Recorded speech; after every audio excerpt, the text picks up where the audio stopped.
முதல்வர் விஜய் சந்திக்க வாய்ப்பு இருக்கு சார்.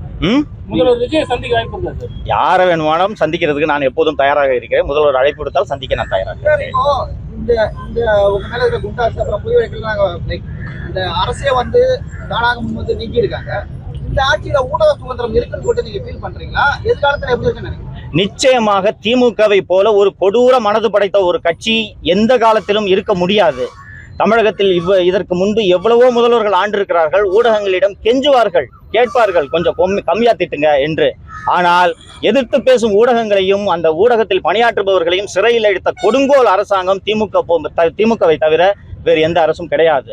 முதல்வர் திரு விஜய் அவர்கள் ஊடகங்களில் வரக்கூடிய ஒவ்வொரு சின்ன சின்ன விமர்சனங்களையும் கவனத்தில் கொண்டு பல்வேறு திருத்தங்களை செய்திருக்கிறார் என்பதை அவரது செயல்பாடுகளிலிருந்து நான் பார்க்க முடிகிறது.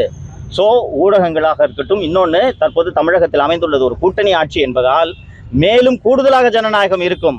விஜய்க்கு தெரியாமல் விஜயின் காவல்துறையினர் ஏதாவது ஒரு நெருக்கடிகளில் ஈடுபட்டால் கூட கூட்டணி கட்சிகள் இப்போது அமைச்சரவையில் பங்கேற்றிருக்கக்கூடிய கட்சிகளே திரு விஜய் அவர்களிடம் இதை சுட்டிக்காட்டும் என்பதால் தமிழகத்தில் ஊடக சுதந்திரம் வலுவாக இருக்கும். திரு விஜய் அவர்கள் ஆட்சியில் சிறப்பாக ஊடகங்கள் செயல்பட வேண்டும் என்று நான் விரும்புகிறேன்.